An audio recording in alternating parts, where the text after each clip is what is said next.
It felt like yesterday when I met Robert. It was at a charity event in the town hall. The place was buzzing with people, all dressed up, looking their best. I was there because I felt like I needed to be part of the community after moving to the town only a few months ago. Robert was there representing his family's business. "Hi, I'm Robert," he introduced himself, extending his hand. His blue eyes looked genuine and friendly. "Hi, Robert, I'm Clara," I replied, shaking his hand. We chatted about everything under the sun, from our childhood memories to our favorite movies. I found out that he had grown up in this town and had a family business here. I told him about my parents and how I lost them when I was just a kid. He listened intently, and I could feel he genuinely cared. "I'm so sorry about your parents," he said sincerely. "It must have been tough growing up without them." "It was," I admitted, "but their love always remained with me. Plus, I inherited a good amount from my father. It helps me remember them." As the night progressed, we found ourselves more and more engrossed in our conversation, completely oblivious to the hustle and bustle around us. Before we knew it, the event was wrapping up. "Would you like to grab a coffee sometime?" Robert asked, a hint of nervousness in his voice. "I'd love to," I replied, smiling. Our coffee dates turned into dinner dates, and before we knew it, we were planning our wedding. It all happened so fast. I was 27, with an inheritance from my parents and a heart full of hope. Robert was everything I had ever wanted, or so I thought. After the wedding, I was introduced to his family. His dad, Mr. Lawson, was a gentle and warm man. The first time we met, he gave me a big hug and said, "Welcome to the family, dear. I hope you find all the happiness you deserve." Mrs. Lawson, on the other hand, was a stark contrast. She looked me up and down, her eyes cold and calculating. "I hope you know what you're getting into, marrying into our family," she said with a thinly veiled warning. Robert jumped in, trying to ease the tension. "Mom, be nice. Clara is my wife now, and I expect everyone to treat her with respect." In those early days, I tried to focus on the positive. I was in love, and I was hopeful that things would get better with time. Little did I know the roller coaster of events that awaited me in the next few chapters of my life. Several months into our marriage, things seemed to be going well. Robert and I had settled into a rhythm. We would often take evening walks, discussing our plans for the future. Our home was a cozy space that we both loved. One morning, I woke up feeling a little off. I was nauseous and had a strange feeling in my stomach. A few days later, the realization hit me. Could I be pregnant? I quickly bought a pregnancy test, and to my shock, it came out positive. I was flooded with a mix of emotions. While I was excited about the possibility of becoming a mother, I was also nervous about how Robert would react, especially considering his mom's clear disdain for me. That evening, after dinner, I decided to share the news. "Robert," I began, taking a deep breath, "I have something to tell you. I'm pregnant." He looked at me, and for a moment, his face was unreadable. Then, to my surprise and hurt, he said, "Is it even mine?"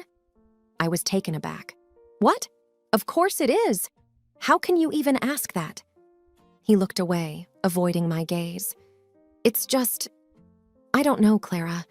Everything happened so fast. Our marriage and now this. I need some time to think." I tried to hold back my tears, feeling a mixture of anger and hurt. "Robert, I never expected this from you. This child is ours, and I hoped you'd be happy." He didn't reply. Instead, he left the room, leaving me alone with my thoughts. The next few weeks were tough. My pregnancy symptoms started to kick in, and Robert's cold behavior didn't help. I found solace in the fact that this child was a symbol of our love, even if Robert didn't see it that way. One day, Mrs. Lawson came over unannounced. "I heard the news," she said without preamble. "Is it even true?" "Yes, it's true," I replied, trying to maintain my composure. She smirked. You think having this child will solidify your place in this family? You're wrong. I felt a surge of anger. This is my family too now, and this child will be a part of it whether you like it or not. She scoffed. We'll see about that. And with that, she left. The next few months were a blur. I tried to focus on my health and the baby, but the constant tension at home and Robert's doubt wore me down. My only comfort was the small kicks and movements I felt inside me, reminding me that there was a life growing within, waiting to meet the world. But little did I know that the challenges ahead were far greater than what I had already faced. As my pregnancy progressed, it became harder to manage everything on my own. I was constantly nauseous, and even the simplest chores seemed daunting. Robert was indifferent, often coming home late, leaving me to fend for myself. That's when he made the proposal I'd come to regret. Clara, he began one evening, I've been thinking. Since you're finding it hard to manage things here, and my parents' house is much bigger with help available, maybe we should move there for a while, until the baby arrives. I was hesitant. Mrs. Lawson's attitude towards me was clear, but at the same time, I felt weak and overwhelmed. I don't know, Robert. Your mom hasn't exactly been welcoming. He looked at me, trying to reassure. It's a big house, Clara. We won't even cross paths much, and Dad will be there. You know he likes you. In my vulnerable state, I agreed, thinking it might be for the best. Moving into the Lawsons' residence was an eye-opener. It was a grand house, reflecting the years of prosperity the family enjoyed, but with its grandeur came coldness. The vast hallways echoed with silence, the huge rooms felt devoid of warmth. The only solace came from Mr. Lawson. Welcome, Clara, he said with a kind smile, giving me a comforting pat on the back. Don't worry about anything here. Consider this place your home. But the peace was short-lived. Mrs. Lawson's digs and snide remarks were a daily ordeal. She would comment on everything, from the food I ate to the clothes I wore. One day, when I was in the kitchen trying to make myself a sandwich, she walked in, her eyes scanning me up and down. You sure you should be eating that? She commented, looking at the sandwich. I took a deep breath. I think I know what's best for me and my baby. She smirked. Well, if it is even your baby. I felt my anger rise but held it in check. It's Robert's baby, and I wish you'd stop implying otherwise. She just laughed, a cold sound that echoed in the large kitchen. Time will tell, dear. Time will tell. Days turned into weeks. Each day was harder than the last. The house felt like a prison. Robert was always out, and when he was home, he was distant. The baby inside me was my only comfort, reminding me that there was a reason for enduring all this. One evening, as I was sitting in the living room trying to read, Robert stormed in, a frown on his face. Clara, I heard you've been talking back to my mom. I looked up, surprised. She has been nothing but rude to me, Robert. What do you expect? He shook his head. This is her house. You need to respect that. I felt tears forming. I thought it was our house too, but every day it feels like I'm walking on eggshells. He didn't say anything, just turned and left the room. I sat there, feeling more alone than ever. As the days passed, the cold shadows of the house seemed to close in on me. But I held on, hoping for better days, not realizing that the worst was yet to come.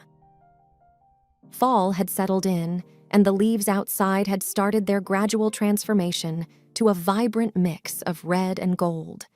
The wind carried with it a sharp chill, heralding the coming winter.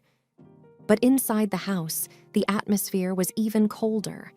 One evening, after a particularly tiring day, the baby wouldn't stop crying. He was restless, and I tried every trick in the book to calm him down. Mrs. Lawson, evidently irritated by the cries, barged into the room. Why can't you keep that child quiet? It's unbearable.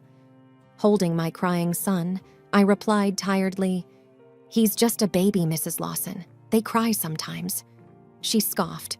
"Well, maybe if you were a better mother." "Enough of this," I retorted, fed up. "I'm trying my best here. I don't need your constant criticisms." Her face went scarlet with anger. "You have some nerve talking back to me in my own house." The commotion drew Robert in. "What's going on?"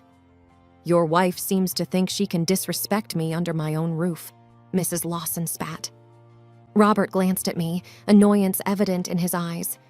"Clara, just take the baby to our room." Standing my ground, I replied, "Robert, this is our home too. I won't be bullied into hiding." He took a deep breath, his patience clearly running thin. "Clara, just do as I say."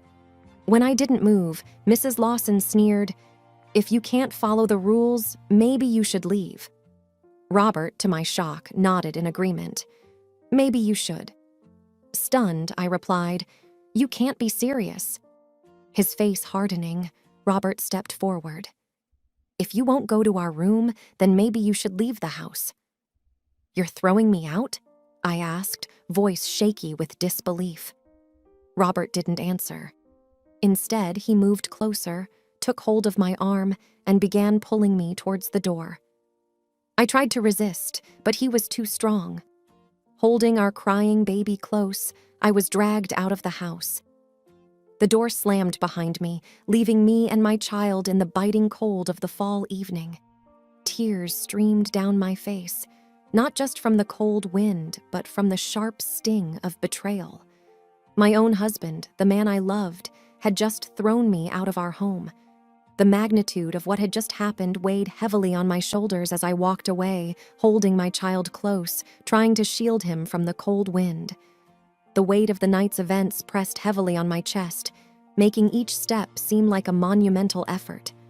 My son, sensing my distress, had stopped crying but was whimpering softly. I was at a loss as to where to go. It felt like the world had turned its back on me. Then, a thought struck me. Rachel, my oldest friend, someone who had stood by me during the happiest and saddest times of my life. We'd lost touch recently, primarily because of the tension in my home, but I was sure she'd help. She lived nearby, just a few blocks away. I headed towards her apartment, praying she was home. As I approached the familiar building, memories of our times together flooded my mind. Our college days, the late-night chats, and the countless cups of coffee we'd shared. I reached her door and knocked hesitantly. After what felt like an eternity, the door swung open, revealing a surprised Rachel. "Clara? My God, what happened to you? Why are you here in the middle of the night with the baby?" Choking back tears, I managed, "Rachel, I didn't know where else to go." She immediately pulled me into a tight embrace, murmuring words of comfort. "Come in, come in." Once inside, sitting on her warm couch with a hot cup of tea in hand, I recounted everything. From the tensions with Robert and his mother to the ultimate betrayal that left me on the streets.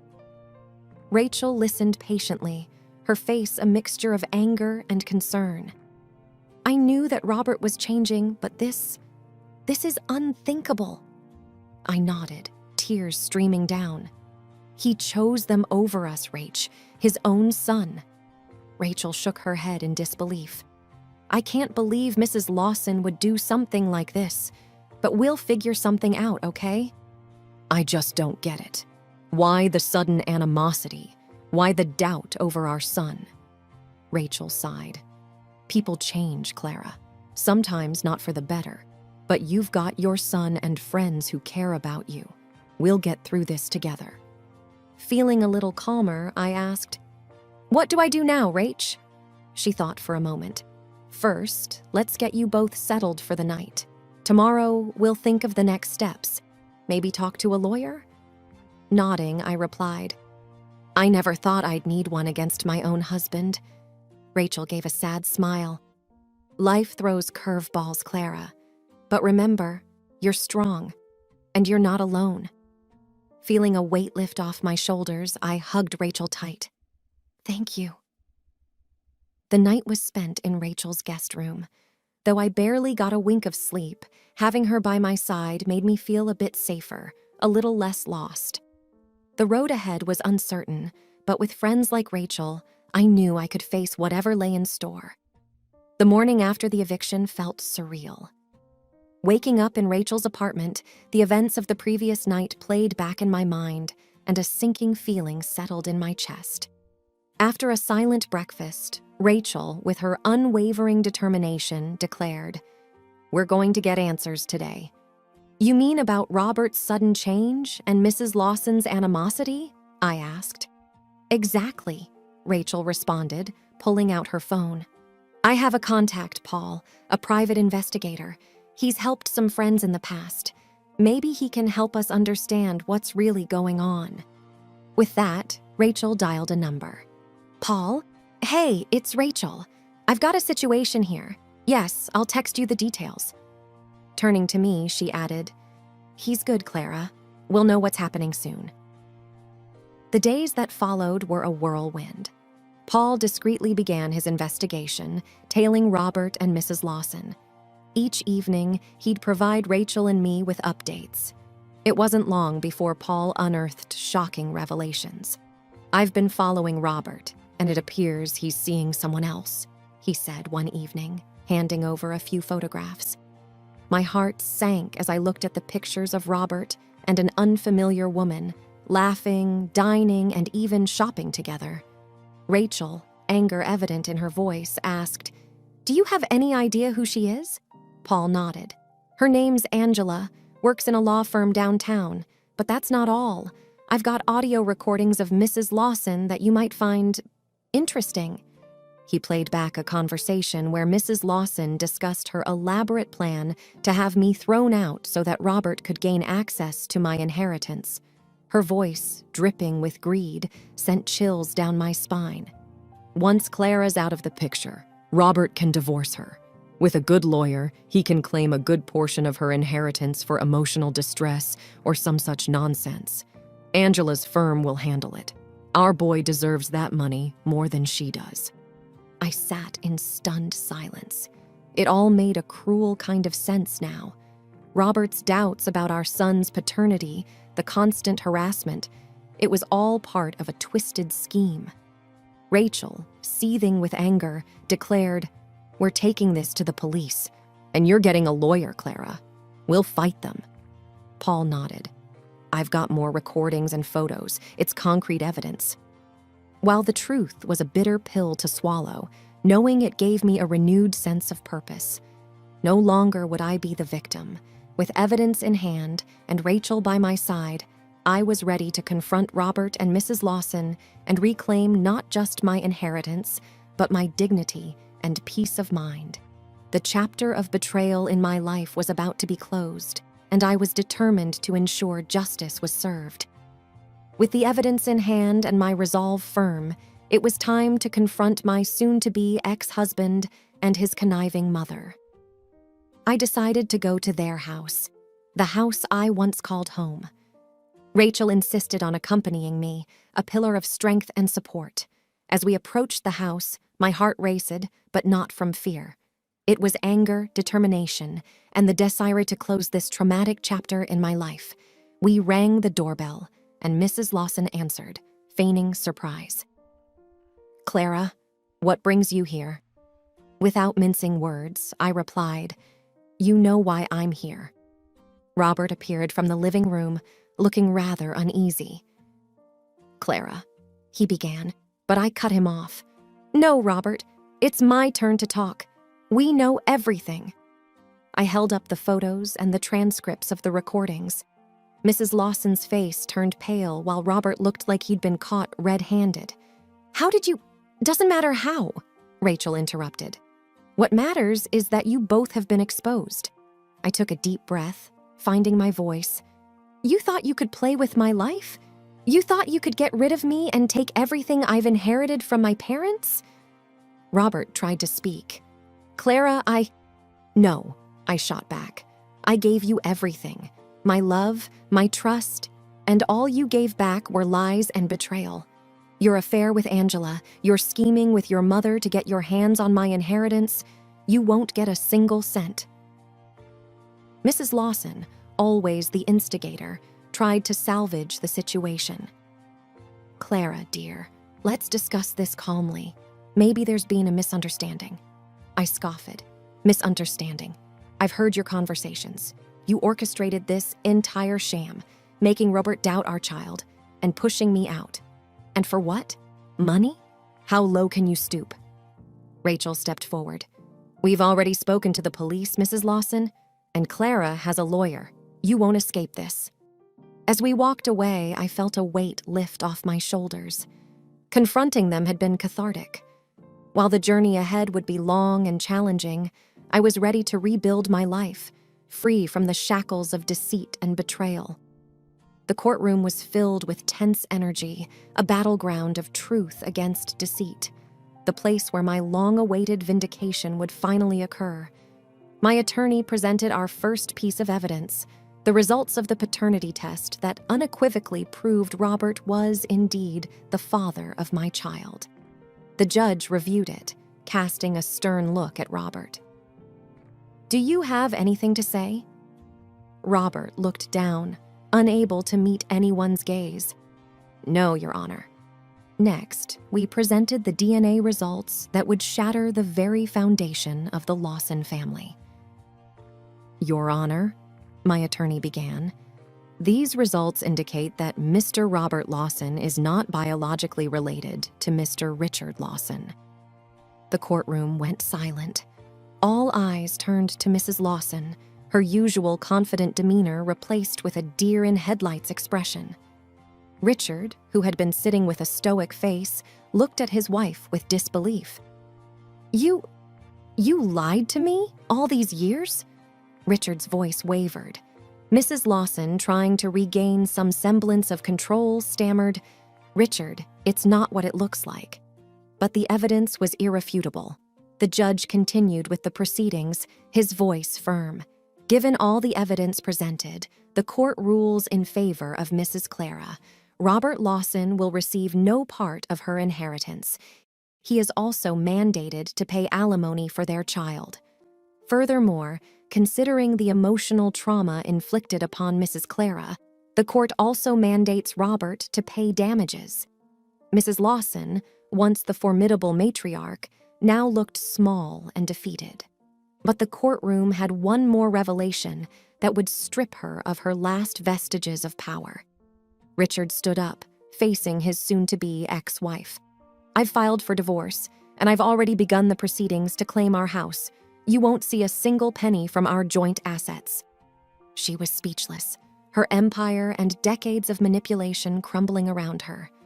Walking out of the courtroom, the sunlight seemed brighter, the world fuller. Rachel hugged me tightly. "You did it, Clara. Justice is served."